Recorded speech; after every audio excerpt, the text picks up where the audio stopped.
Okay, we're going to talk more about organizational culture and how that impacts the change management process. When you're trying to implement a new strategy, how does culture impact that? So culture is very important. I would say it's underrated, but it's not really. There's the famous quote by Peter Drucker, kind of the original management guru, who said that culture eats strategy for breakfast. You may have heard that quote before. And it can be true. And if a culture is adverse to the structure that you're trying, I mean, to the strategy you're trying to implement, it absolutely will eat that strategy for breakfast. Recall in the last presentation that I likened organizational culture to firm psychology. So firm psychology, if you're trying to do something new, right? If you're trying to pick up a new skill, get a new capability, start doing new things as an individual, but also as an organization, you've got to change the way you think. Part of being able to do that is to change the way you think so that you can then, implement processes, build habits that enable you to get it done. So the culture is the firm psychology. When an organization is at its best, just like whenever, psychology is positive and at its best, a culture is going to energize its employees and it's going to make people feel good about what they do in advance. The strategic and operating priorities of the company is really an emotional energizer to get those done that you can't get anywhere else. At its worst, though, culture can be a roadblock to change. It can drag down productivity, emotional commitment. It can inspire a lot of employee turnover. There could be all kinds of negative consequences to a weak culture. Defining culture is a little bit squishy. A lot of times culture can be likened just to the air that you breathe. The famous story about the fish, the one fish passed the other fish and the fish said, how's the water today? And the second fish said, what's water? Culture is the water that you swim in and you may not even realize that it exists because it's all that you know if you've been in an organization for a long time. So it's not only the way we do things around here, it's kind of like the underlying assumptions, values, principles, ethical standards, etc., that just kind of permeate your social environment. All right. So there's lots of aspects here that you can kind of read through. Um, but it refers to how interactions between individuals, the actions that are rewarded, actions that are considered good, kind of the way we think about who we are and the way we think about how we want our organization to be. Um, it's just a lot of different things. One key word you should know though is norms, and norms is just this idea of the normal behaviors and the normal thought processes that inundate, your life, but also can inundate an organization. So those are norms. And culture consists of a collection of norms in the organization. Cultures have been divided into four categories that have to do, again, there's this 2 by 2 dimensional thing that we've kind of looked at before. So on the x-axis on the left, you have a kind of an internal focus and integration, kind of a focus on efficiency and looking inside yourself to get better. On the right, you have an external focus and differentiation, looking outside yourself, outside the organization to see what needs to be done. And so some organizations are better fostering an internal focus. Some cultures are better at fostering an external focus. On the y-axis, up at the top, we have flexibility and discretion. Then at the bottom, we have stability and control. And we talked about analogs to that when we looked at organizational structure. So let's talk about each of these briefly. A clan culture tends to be one that focuses on teamwork, mentorship, togetherness. In fact, a motto might be, we're all in this together. A clan culture is very people-focused in the sense that the company feels family-like. It's a highly collaborative work environment where every individual is valued and communication is a top priority. And clan cultures have high rates of employee engagement, and they tend to have happy employees. Um, However, a family-style corporate culture is difficult to maintain as the company grows. Day-to-day operations can seem cluttered, inefficient, and lack direction. All right. So moving across, one that is more externally focused, but still has kind of that flexibility, is an adhocracy. All right. And adhocracy's primary focuses are on risk-taking and innovation, right? They value flexibility. They're also externally focused. All right, so this is the one that's best for differentiation and innovation. Adhocracy cultures are rooted in adaptability to changes. These are the companies that are on the cutting edge of their industry. They're looking to develop the next big thing before anyone else has even started asking the questions. And to do that, they have to take risks. All right. They value individuality in the sense that employees are encouraged to think creatively and bring their ideas to the table. All right. Um, and an adhocracy culture contributes to high profit margins and notoriety by doing new things. Employees stay motivated with the goal of breaking the mold. And so those are benefits. Drawbacks, risk is risky, right? So there's always a chance that a new venture won't pan out, and it may even hurt your business. Adhocracy cultures can also foster competition between employees as the pressure to come up with new ideas kind of forces them to compete and can contribute to a work environment that is not as congenial as at least as the clan culture. All right. The third we're going to move down here to the bottom right. And so here we're talking about stability and control, but still externally focused. And that is the market culture. So rather than trying to be proactive and hit on the next big thing, we are trying to be quick reactors. And reactor is a little bit of a dirty word in strategy because when you look at the Miles Snow typology, you don't want to be a reactor.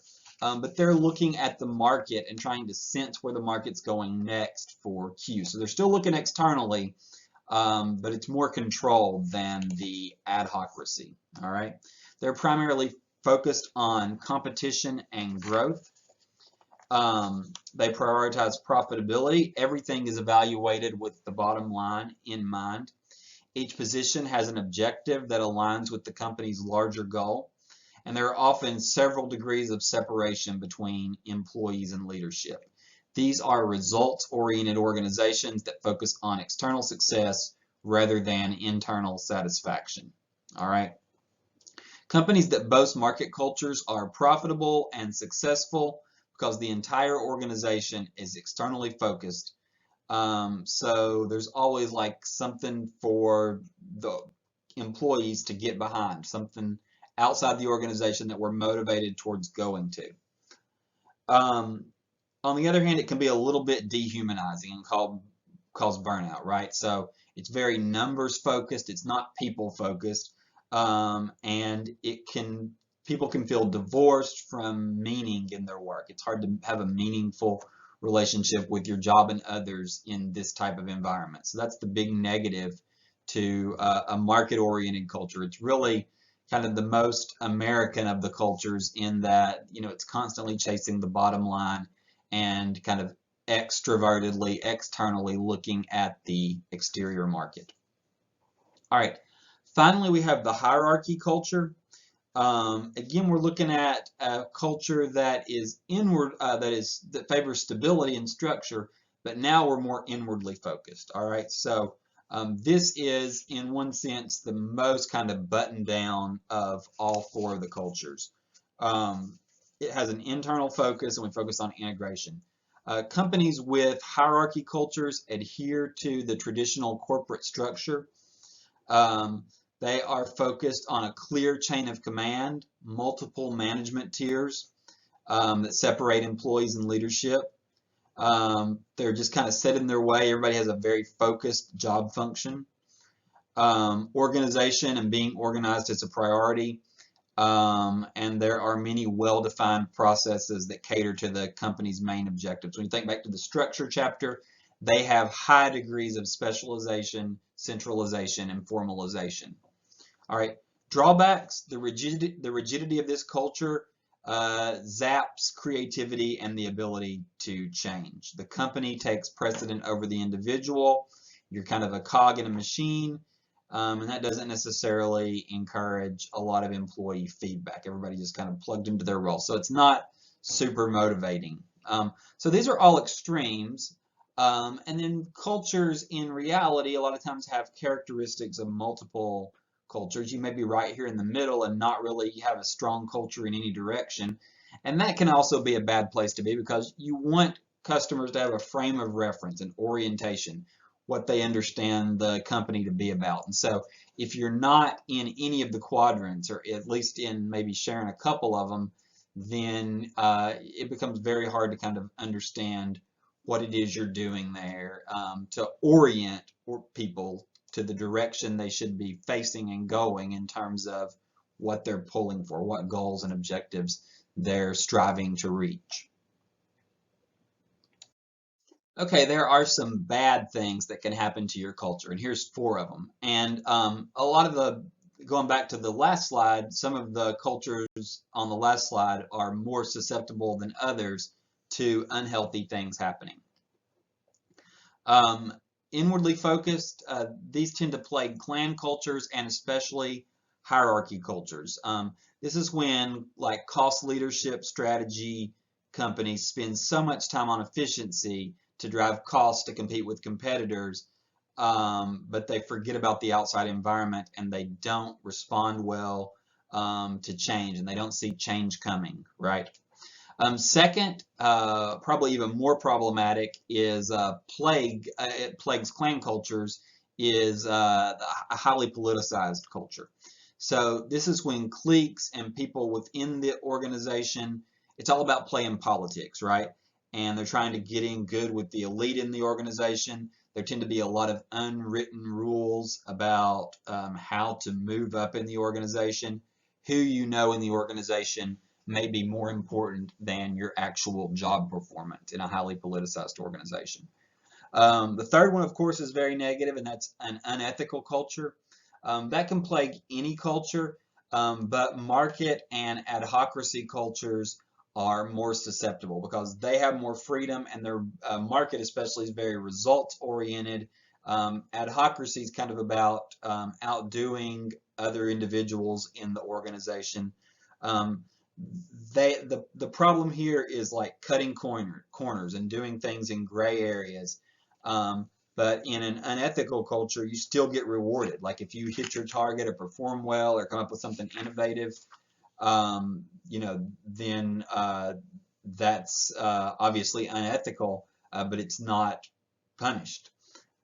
So this causes a lot of unhappiness. It causes people to leave the organization.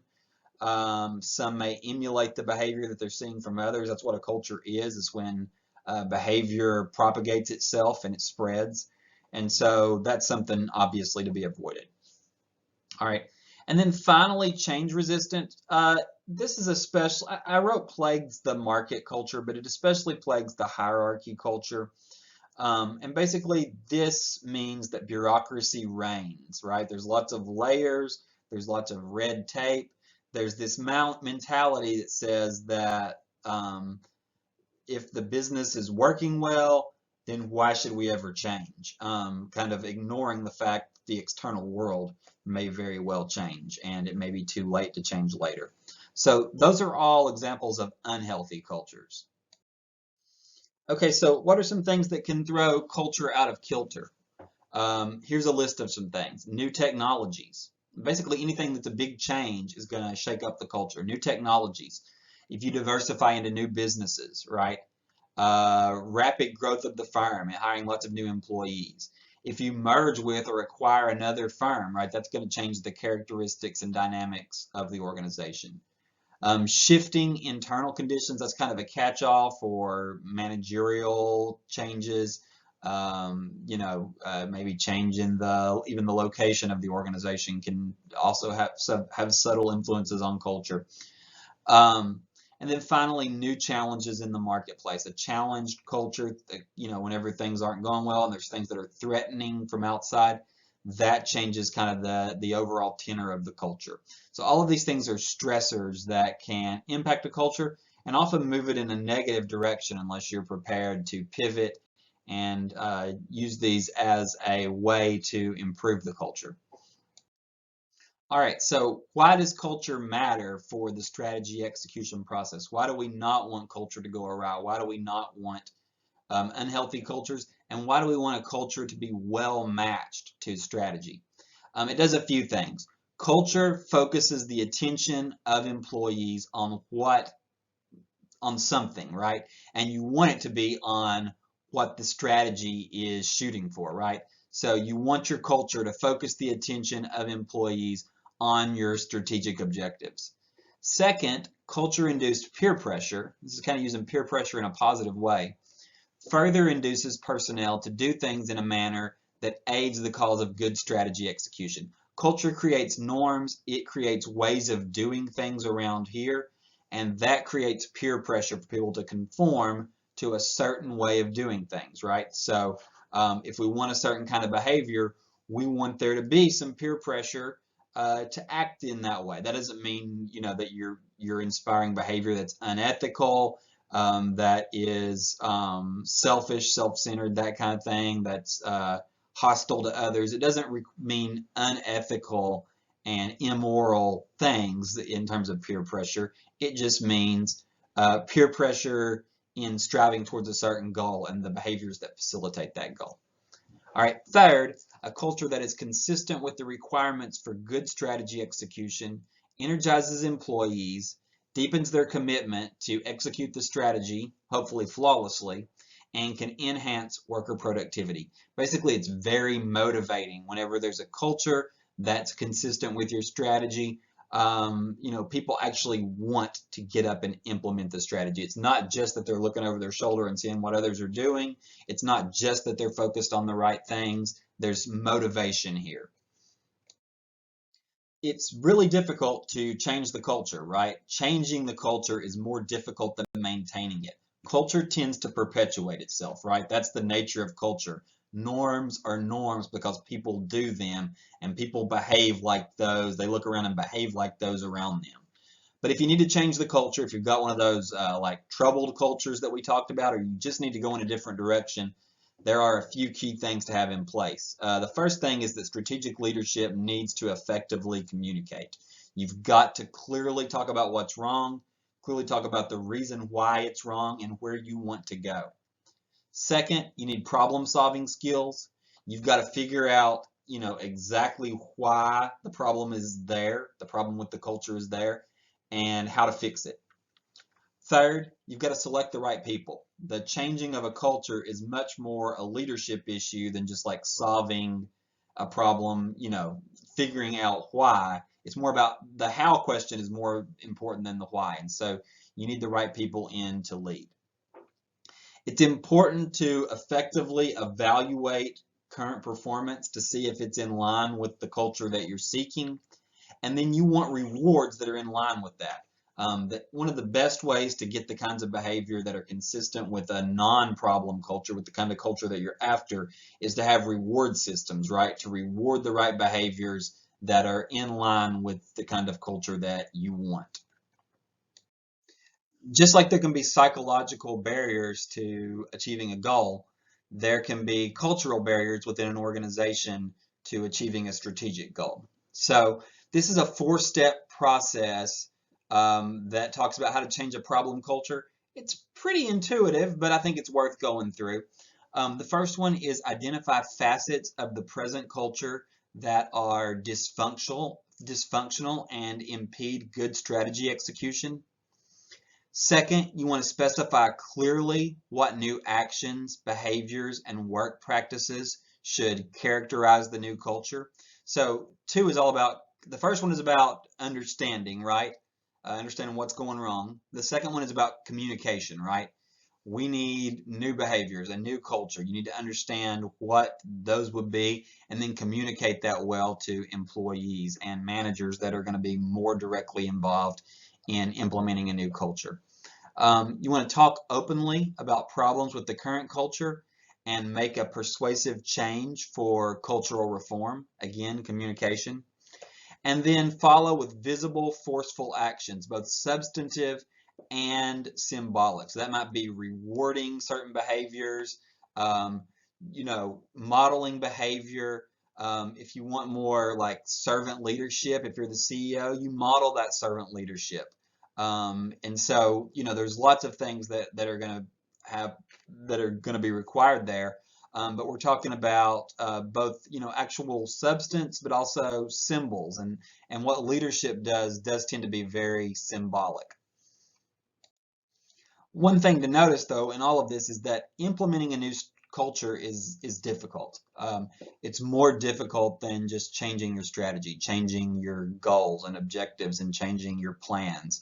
Um, this involves, kind of a personality renovation. In some ways, changing and improving who you are as an organization to kind of keep the psychology reference going a little bit. And so, yeah, it's you may need some intense therapy with your employees to get these changes to occur. And so strategy changes with culture in mind at all times, strategy changes cannot be taken lightly because culture is difficult to change.